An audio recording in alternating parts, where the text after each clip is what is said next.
No one here is saying only hydro. I'm not. You're not. No one here is saying only nuclear. I'm not. You're not. No one here is saying only fracking. I'm not. You're not. No one here is saying only clean coal. I'm not. You're not. No one here is even saying no solar and no wind turbines. We're just saying it shouldn't be subsidized. But to the rest of the media, this conversation is that of two radicals who need to be locked away, and that is concerning to me. Very happy now we have a return guest on the program. Yes, and it's always interesting when you have people like our next guest, because the video goes up on YouTube, and we don't do a lot of long-form guest interviews. Yeah, not too often. Let alone for a second time. And you see this video, it goes up on YouTube. Of course, people who are Mug Club members, they enjoyed it. But the people on YouTube, they're split. And you see a lot of dislikes to likes, and then the ratio just hits a tipping point, and it switches when more people see it, and they actually start looking up what the guest is actually discussing. Looking up the stats that they give. Exactly, because, you know, this guy, he's a doctor. That means we're all a bunch of schlubs. But you can follow him on the Twitter as long as they allow him at EcoSense now. His book is Confessions of a Greenpeace Dropout. Dr. Patrick Moore, thank you for being back, sir. Great, Stephen. Nice to be with you again. Well, I'm really glad to have you back, because there were a couple of things I wanted to talk about. And I know that you wrote an article about 12 invisible eco-catastrophes and threats of doom that are actually fake. I'd like to get to those in a second. But last time we had you on, first off, did you get a lot of feedback from your end in your private inboxes, or did you check out the comment section? Do you just avoid it? No, I generally do look at the comments section, and it was quite a lot of comments. You're right. There was some negatives at first, knee-jerk stuff and trolls. But in the end, it came out very positive because I am telling the truth. And if anybody can find something that I'm saying that they don't think is true, I would be very pleased to hear from them so I can correct it. The comments switched because immediately people have a knee-jerk reaction, like you said. They go, oh, this person is a climate denier, hit dislike, until they realize, oh, hold on a second. One of the founding members of Greenpeace, a doctor, somebody who's actually studied this extensively. And then people started listening to what you had to say. And I wanted to have you on for something specific that I noticed. You know, I spend a lot of time in the Great Lakes region. And, you know, they're at record highs right now. I remember Dick Durbin in 2013 saying they were going to dry up. And fast forward a few years, some of them I think are at record highs, and I know others are at 17-year highs. And in contrast, what we talk about with climate change, wherever people line up personally, the region has had some of the best growing climates in decades. Cherries are a very finicky crop. That's one thing that I know because we have family who work in cherries, and it needs a very moderate, slow thawing winter. And they've actually had to dump cherries to price fix. So right away, I thought of you when we discussed climate change, a warming climate, and more precipitation. Have you been following this? And I always wonder what the response is from the alarmists, regardless of where they line up on climate change, but the alarmism, if we're going, well, hold on a second, the lakes are high and growing is fantastic. Well, they'll find some reason to say that it's bad that the lakes are overflowing, et cetera. You know, I mean, because now it's become that climate change is too hot, and it's too cold, and it's too wet, and it's too dry. And then they make up that there's more tornadoes and hurricanes, which is false. And then they make up that there's more damage being caused by extreme weather, which is true because there's so much more infrastructure in the way of extreme weather today because of the population growth and the growth of cities and all. So they'll find a way every time to point to something that they claim is out of the ordinary. And I have challenged these people in a general sense that there is nothing, absolutely zero nothing in today's weather or climate that is anywhere near out of line with the last 10,000 years in this interglacial period since the ice caps melted the last time. And so they've got to say, okay, no, there's the strongest this and the strongest that, or the weakest this and the weakest that. They can't, because nothing that is happening now is anywhere near out of ordinary with the ordinary. Well, that brings there's extremes in every measure. You'll always find an extreme somewhere in the world going on, and that's all they do is cherry pick them now. And it's really disingenuous of them because they started saying it's global warming and carbon dioxide is doing it. It was very simple what they said at the beginning. Sure. More CO2 from human fossil fuel consumption will increase the warming of the Earth. Then they changed it to climate change, which now wasn't just warming. It was also cold and dry and wet and every other imaginable flooding and whatever. All of a sudden, was attributable to carbon dioxide. Even cold was attributable to carbon dioxide, even though the idea of CO2 being a greenhouse gas is the idea that it would make it warmer, right, not that it would make it colder. And then when the temperature stopped increasing at the rate it did during the 1990s, which we both acknowledge, it was increasing during the 1990s. Yes, there you go. So just for people out there, not a denier, he's actually analyzing the data. We both agree on that. Good. But this 1990s warming, beginning in actually the 80s, followed the cooling from the 1940s to the 1970s, in which if you go to the Deplorable Climate Science blog of Tony Heller's, you will see just yesterday, on the 10th of this month, he documented what they were saying then and what we're saying now. And a new age may be coming, because it was cooling in the 60s and 70s. Yes. Then it started warming again, and around 2000, the warming slowed down to a basically insignificant level. Yes. Well, I believe we've. I don't want to cut you off, but I believe we've covered this quite a bit in the first interview, and it was very interesting. And of course, there's still backlash no matter what. My point of interest here is with the Great Lakes. It's moderate, temperate climates, not super cold and not super hot in the summers. Slow thawing and record crop yields to the point where we're dumping cherries out because we want to fix the prices. To me, it is mind-boggling. But this does bring us to a bigger point, which you wrote about in your article. What do you think of the new trend? You know what? Maybe I'm ignorant. Maybe it's not a new trend, but it seems as though science right now is bowing to activism quite a bit, and that's kind of what you're speaking about, where science is often used to silence whatever contradicts its initial hypothesis. And a good example of this is right now, if people are watching this on YouTube, I don't know if you're aware of this, YouTube now puts fact-check links on all videos about people who might be climate change skeptics, as they put them, in order to debunk them. So right now it could be appearing. I have no idea at what point in this video. What do you think about science bowing to political pressure? Is that a real problem? Yes, it is a real problem. Like when Galileo was put under house arrest for his life for saying that the Earth went around the sun. And the same thing is happening now. People are claiming that CO2 is the main driver of climate change, global warming, and now it isn't even climate change, it's extreme weather events. They used to say, oh, that's not climate, that's just the weather, when you said, oh, it was really cold, or read something, that sort of contradicted the global warming scenario. And now all they do is talk about extreme weather, when they were telling us not to confuse weather with climate. Yes. About 10 years ago. It was used to actually make people make anybody look like a simpleton. They'd go, oh, you're confusing climate and weather, and of course that ruined Thanksgiving dinner.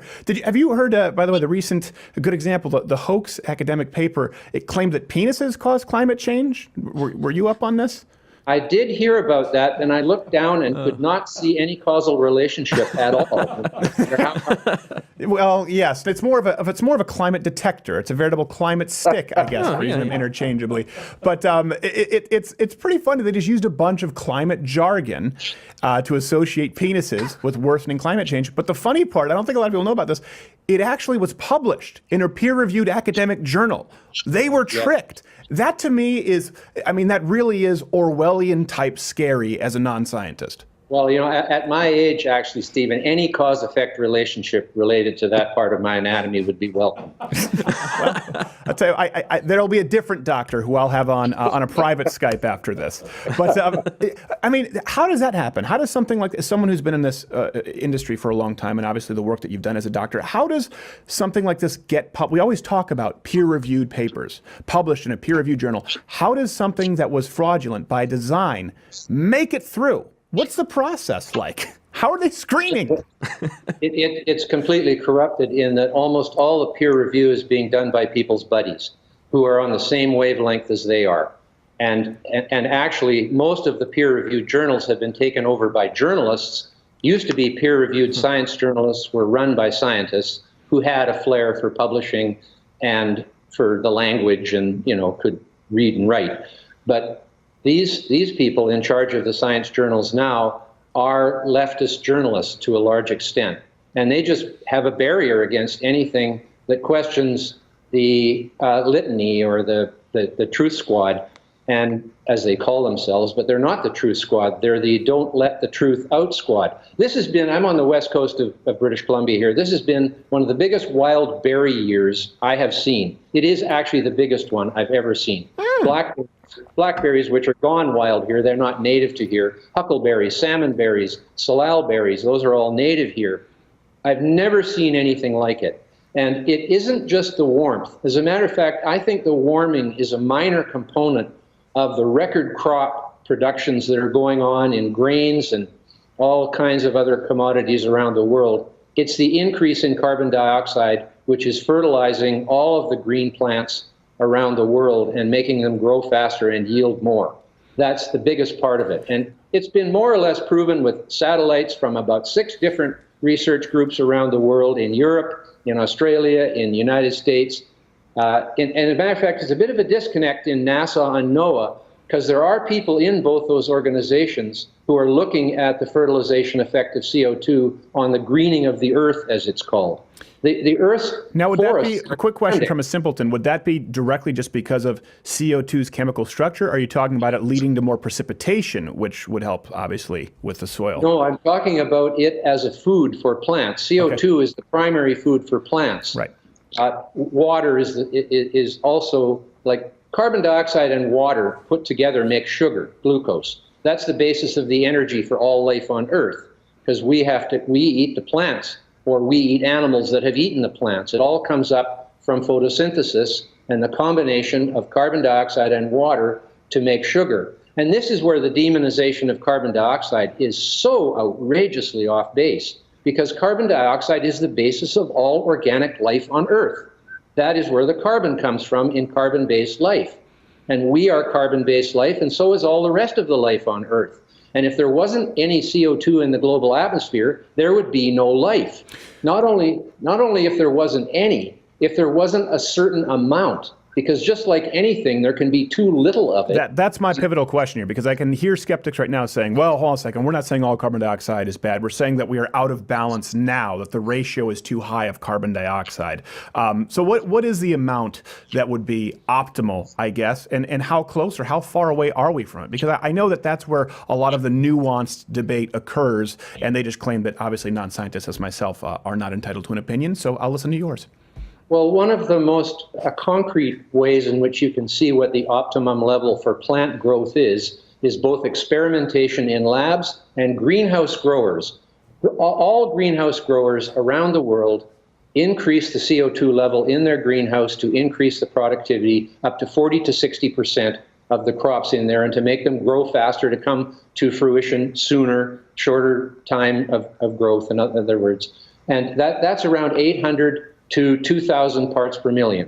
Now, greenhouse growers don't put 2,000 ppm in because there's a law of diminishing returns. At first, you get really great increases from 400 to 800, and even from 800 to 1,000 or 1,200. After that, the curve starts to go off, but it still goes up. Okay. So in nature, where they're not worried about profits and diminishing returns, in nature, the optimum level is somewhere between 1,000 and 3,000 parts per million, whereas now it's 400, and before we came along it was 280, and at the height of the last glaciation, because the seas, when they cool, absorb CO2 from the atmosphere, it was at 180 parts per million, which is only 30 parts per million above where plants begin to die, at 150 ppm.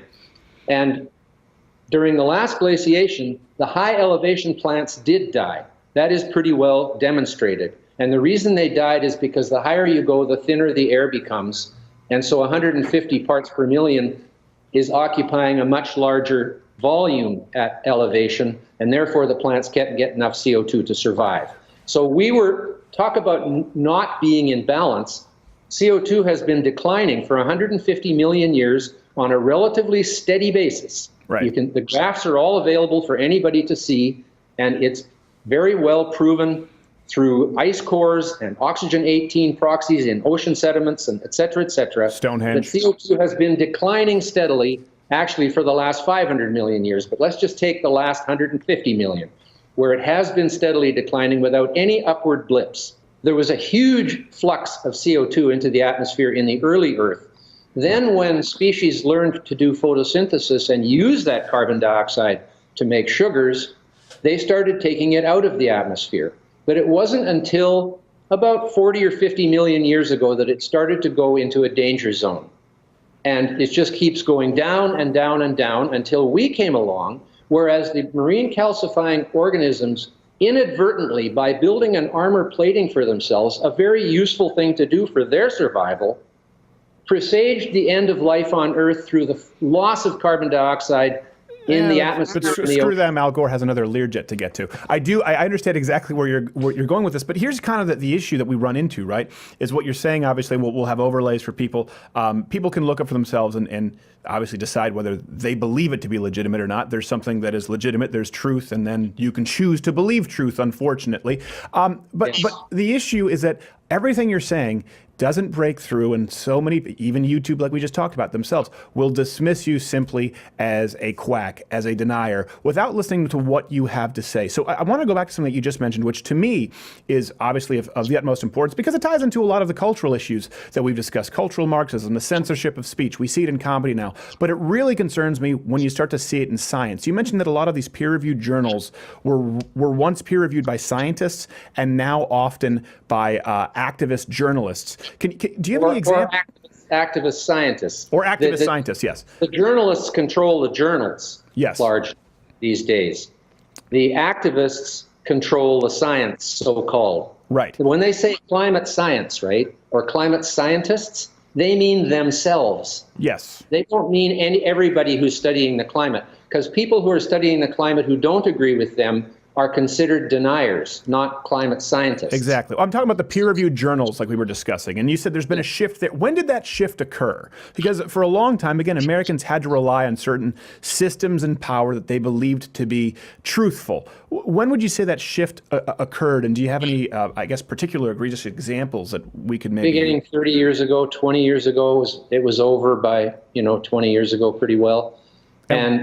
And that's what we've been being fed since, is basically a very filtered set of ideas.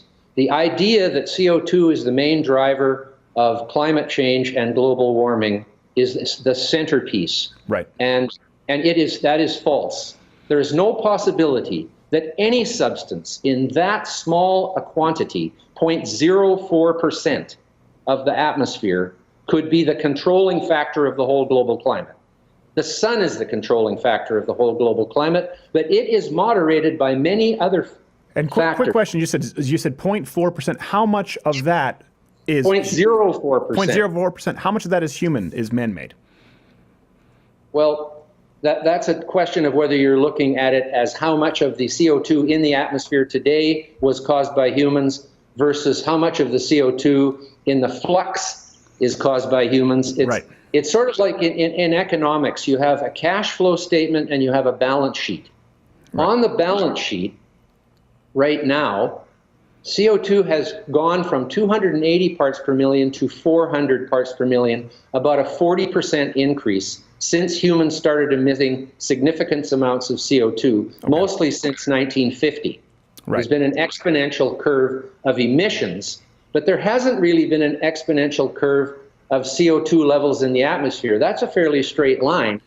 And that indicates that much of the CO2 we are emitting is being absorbed by the vegetation of the Earth, because that's what eats CO2. That's what I wanted to get to, because that to me is, I think this is kind of a bait and switch that occurs with a lot of people. Again, being someone who's not a scientist, but who's read as best I can, there have been drastic increases, certainly in human emissions. But like you said, I think it's very interesting if people look it up and see that, as you've discussed, the overall levels of CO2 in the Earth's climate do not necessarily correlate. They've been pretty consistent. And that, to me, was one of the most remarkable findings during my research into this issue. And I just highly encourage that everyone else out there go and do that research. Let me ask you, I want to go back to the journalism issue, because again, this is very important. It doesn't matter. We can scream until we're blue in the face about the truth if no one is there to hear it, if we get shut down. And that's why the deplatforming is so dangerous. Why do you think it is? Why did this happen?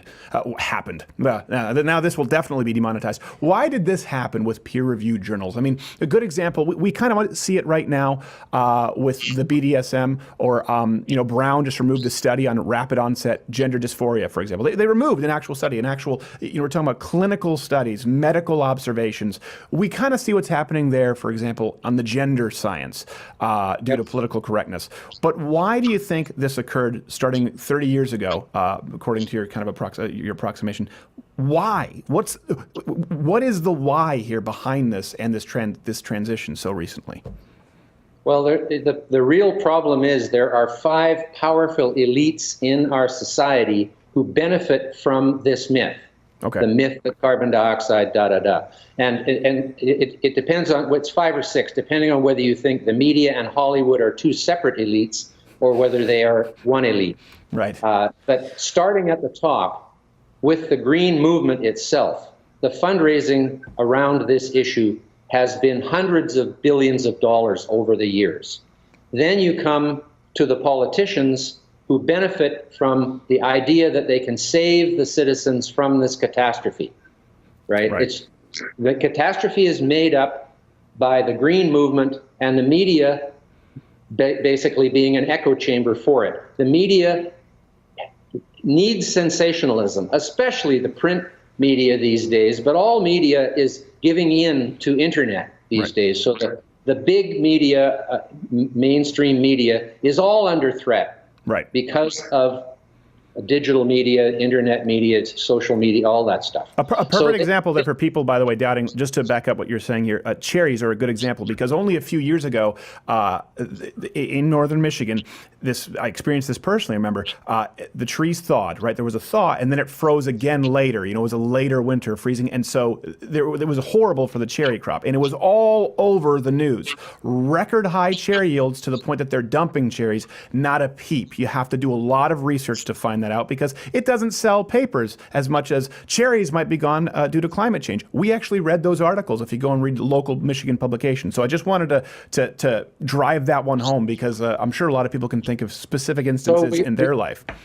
So we've got the green movement, the media, and the politicians who can promise to save people from certain doom. Right. And their children and their grandchildren, of course. Paris Accord. And then there's the green businesses, Elon Musk, right? Tesla and all of that. People are not going to like this, but continue. I can already hear the comments. The wind and solar, short Tesla right now, because he's done, as far as I'm concerned. And same with wind and solar. The vast quantities of money and tax credits and subsidies and guaranteed profits that have gone into these to prop them up, it would never have happened otherwise in any world there is. It's completely stupid what's been done.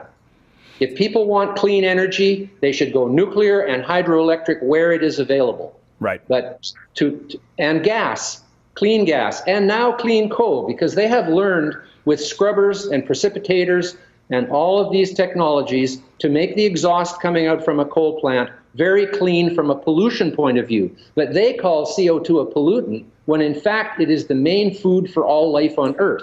We need to separate those two things. How about separating poison from primary nutrient of all life on Earth? That would be a logical separation as far as I'm concerned. And then it seems logical when you put it that way, yes. Then comes the scientists, virtually all of whom in the climate scientist category, as they're self-described clique of climate scientists, are almost all, I would almost say 100%, close to 100% on taxpayer money. This $100 billion climate fund that, the first guy to line up for it after the Paris Agreement was Mugabe from Zimbabwe, right? And he claimed that climate change had destroyed the agricultural industry in Zimbabwe. It might have had something to do with him kicking out all the people who actually knew how to farm. It could be related. Yeah, there could be some correlation there. I'll give you that. But in the case of the Paris Agreement, it's just a goody two-shoes document. Yeah. It has nothing to do with anything that is actually going to happen. Because and that's assuming, by the way, that's assuming that you believe carbon dioxide to be poison. And that's assuming, by the way, that you believe if everyone followed the rules, that it would somehow fix this problem of climate change. If you assume those things, then you can look at this bill, of course, which would cost countries billions upon billions of dollars, not to mention the millions of lives in third world countries. And you also have to go along the logic trail, assuming that China is going to play ball. Yeah, we'll get right on that. That's their top priority right now. No, they were actually specifically exempted along with India right from the beginning. Right. Obama went over to China and negotiated a historic climate deal with the Chinese that they wouldn't have to do anything until 2030, which might as well be infinity. Why? Well, because they wanted them to vote for it.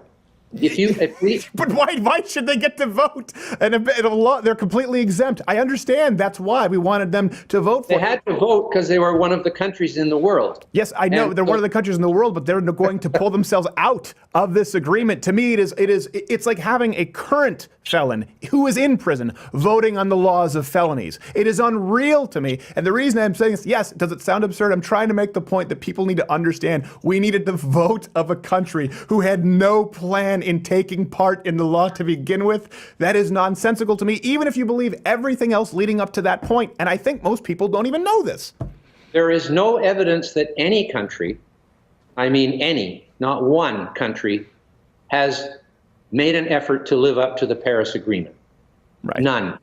They're all just going about their business as usual. The United States, in fact, has reduced its CO2 emissions since the year 2000 more than any other country in the world.